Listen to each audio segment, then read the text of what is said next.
इस video lecture में हम 3 टॉपिक पर बात करेंगे कि किसी जो मटेरियल है उसकी प्राइस लिस्ट कैसे बनाई जाती है, नेट प्राइस क्या होता है और लेबर चार्ज क्या होता है। सामग्री की प्राइस लिस्ट बनाना, जैसे कोई मैन्युफैक्चरर है या उत्पादन करता है तो क्या करता है कि सामान बनाता है तो बेचने के लिए उसका एक प्राइस लिस्ट तैयार करता है सारे सामानों का। तो वो जो सामान होते हैं प्राइस लिस्ट वो निर्भर करता है कि उस पर उसको बनाने में कितनी लागत आई है, प्लस उत्पादन करता है यानी मैन्युफैक्चरर को उस पर कितना लाभ कमाना है। अब जैसे मान लीजिए कोई एलईडी की कंपनी है तो एलईडी वहाँ पे बन रही है, तो एलईडी के लिए रॉ मटेरियल, मजदूर, बिल्डिंग, बिजली, ये सारे सामान लगेंगे। तो अब इसकी लागत प्लस लागत के बाद अब विक्रेता को, चूँकि उत्पादनकर्ता को उस पर लाभ भी कमाना है, लाभ के लिए इंडस्ट्री खोला हुआ है तो कुछ लाभ भी उस पर ऐड करेगा। तो लाभ को ऐड करके वो एक सामानों का एक प्राइस लिस्ट तैयार करता है। अब दूसरा, उसके बाद मैन्युफैक्चरर से जो सामान होते हैं वो खरीदता कौन है? वो थोक विक्रेता खरीदता है। तो थोक विक्रेता सामान की अपनी अलग से प्राइस लिस्ट तैयार करता है। अब थोक विक्रेता मैन्युफैक्चरर से जितने में ख़रीदा है उसमें वो अपना लाभ ऐड करता है। लाभ ऐड करने के बाद उसके बाद वो अपना नया एक प्राइस लिस्ट तैयार करता है।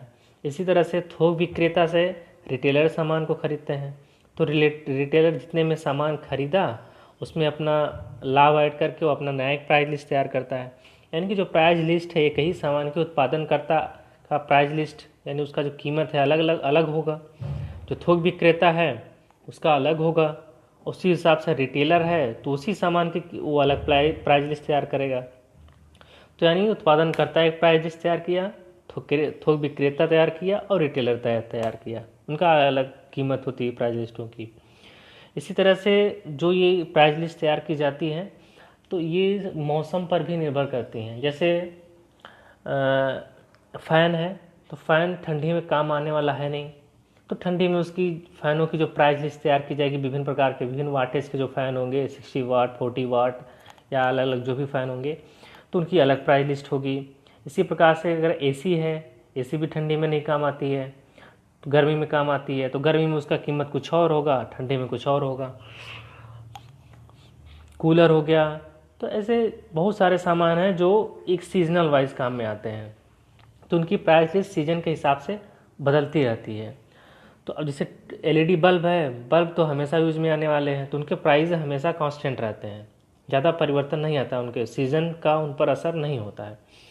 तो अब देखते हैं कि जैसे प्राइस लिस्ट है वो एक प्रकार से उत्पादनकर्ता तैयार करता है, थोक विक्रेता, उसके बाद रिटेलर, और उस प्राइस लिस्ट पर मौसम का यानी सीजन का भी असर होता है। एक उदाहरण के तौर पर एक प्राइस लिस्ट देखते हैं। जैसे ये एक लिस्ट दी हुई है, वुडन बॉक्स है 175 mm इंटू 100 mm का, एक दर प्रति नग, यानी कि एक की कीमत 20 रुपये है और 12 की कीमत 240 है। उसी प्रकार से दूसरे साइज़ का एक वुडन बॉक्स है, एक तीसरा वुडन बॉक्स है, सब इसकी अलग कीमत है। कंडुइट पाइप है 9 mm की, उसकी इतनी कीमत है। सनमाइका सीट है, उसकी अलग कीमत है। तो ये जो ये सारणी बनाई गई है प्राइस लिस्ट, ये वायरिंग के लिए बनाई गई, घरों में वायरिंग के लिए वह जो सामान की आवश्यकता होती है। तो इसी तरह से अगर एलईडी के लिए बनानी है, एलईडी बल्ब है तो छोटे एलईडी बल्ब, उससे बड़े एलईडी बल्ब तो वो आएंगे, तो सबकी जो है अलग अलग नाम लिख के प्राइस लिस्ट तैयार की जा सकती है।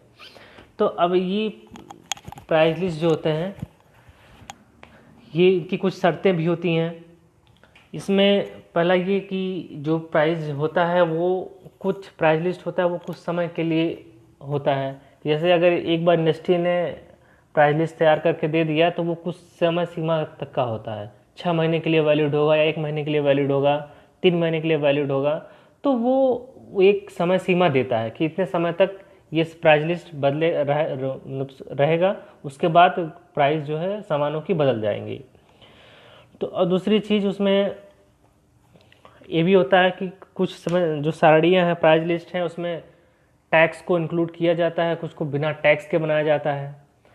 तो उसमें कंपनी लिखती हैं कि भाई टैक्स अगर टैक्स फ्री है यानी टैक्स में इंक्लूड नहीं किया गया है, अलग से आपको टैक्स देना पड़ेगा। या कुछ प्राइस लिस्ट में टैक्स इंक्लूडेड होता है यानी टैक्स आपको नहीं देना होगा। तो इसी होती हैं। कुछ उनकी शर्तें भी होती हैं कि जैसे अगर थोक में आप सामान खरीदिए तो प्राइस लिस्ट पर आपको 15% का छूट, 12% का छूट। तो ऐसे जो है उनकी कुछ शर्तें भी होती हैं प्राइस लिस्ट पे। तो प्राइस लिस्ट जो है बनाया जा सकता है जैसे सामान मंगाने के लिए। जैसे मान लीजिए कोई कॉलेज है, कॉलेज में जो एलईडी बल्ब लगना है, अलग अलग तरह के एलईडी बल्ब लगते हैं। जैसे कॉरिडोर है, कॉलेज का कॉरिडोर, तो उसमें कुछ अलग वाटेज का बल्ब लगेगा, अलग साइज़ का लगेगा।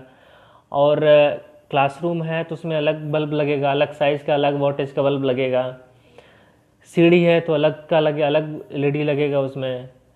और अगर लैट्रिन रूम है तो उसमें कुछ अलग टाइप की एलईडी लगाई जाती है। एमपी हॉल है तो उसमें अलग लगाई जाती है।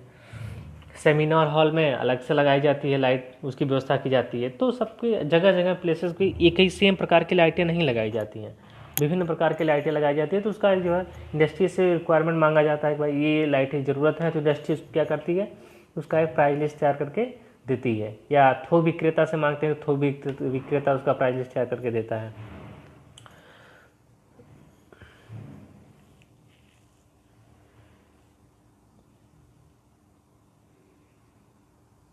अगला है नेट प्राइस। नेट प्राइस क्या है?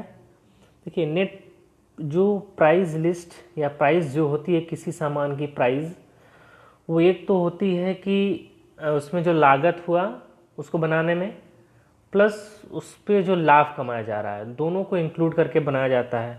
उसके बाद तीसरी चीज़ आ जाती है टैक्स। गवर्नमेंट टैक्स लगाती है सामानों पे, तो उसका भी उसमें इंक्लूड किया जाता है। तो अब अगर टैक्स इंक्लूड नहीं किया गया है तो वो एक अलग हो गया मूल्य। अगर टैक्स को इंक्लूड कर दिया जाए तो उसी को बोला जाता है नेट प्राइस। यानी कोई सामान, मान लीजिए कि फ़ैन बना है, फ़ैन में जो लागत आई बनाने में उसको लिया, और प्लस लाभ, प्लस अगर उसमें टैक्स को भी इंक्लूड कर दिया गया उसके मूल्य में, तब बोला जाएगा कि फ़ैन की वो नेट प्राइस है। तो फ़ैन का नेट प्राइस क्या होगा? जैसे फ़ैन मान लीजिए लागत में आया 10 रुपये और लाभ कमाना है उस पर 2 रुपये यानी 12 रुपये। और अगर टैक्स अगर हम इंक्लूड नहीं करेंगे तो 12 रुपये उसकी प्राइस हो जाएगी।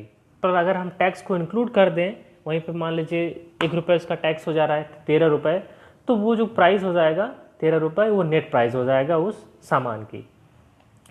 तो नेट प्राइस, इसमें यही अंतर है कि नेट प्राइस में टैक्स इंक्लूड होता है तो उसको नेट प्राइस बोलते हैं। लेबर चार्ज क्या होता है? अब जैसे कोई भी प्रोजेक्ट है, उसको बड़ा प्रोजेक्ट है तो उसको पूरा करने के लिए जो है इंजीनियर, सुपरवाइज़र, ठेकेदार, कारीगर, मजदूर, इन सब की आवश्यकता होती है। तो इन सब के लिए जो है उनको मजदूरी भी देनी होती है, पैसा पे करना होता है। तो ये जो मजदूरी है उसकी, जैसे कोई प्रोजेक्ट स्टार्ट करना है तो उसके पहले हमको इसका जो सर्वे कर लेना चाहिए कि जैसे प्रोजेक्ट कहाँ पे है। शहर में प्रोजेक्ट है तो वहाँ पे इंजीनियर जो है कितना मजदूरी है, ठेकेदार कितना ले रहा है, सुपरवाइज़र कितना ले रहा है, या कारीगर कितना मजदूरी है। या गांव क्षेत्र में अगर कोई प्रोजेक्ट है तो वहाँ पे इन लोगों को क्या जो है सैलरी है, क्या इनका मजदूरी है। तो ये जो है करने से जो प्रोजेक्ट को जो है सफलतापूर्वक कंप्लीट करने में आसानी होती है। तो अब जो लेबर चार्ज है सबका जो है समय स्थान विशेष पर निर्भर करता है और अलग अलग होता है। तो जैसे कोई भी इंस्टॉलेशन करना है तो उसके लिए सबसे पहले हमें इसकी सर्वे करना जरूरी होता है। लेबर चार्ज का, तो लेबर का मतलब लेबर चार्ज कितना है, कहाँ पे, और किसके लिए कितना है, इंजीनियर के लिए कितना है, ठेकेदार के लिए कितना है, या सुपरवाइज़र के लिए कितना है।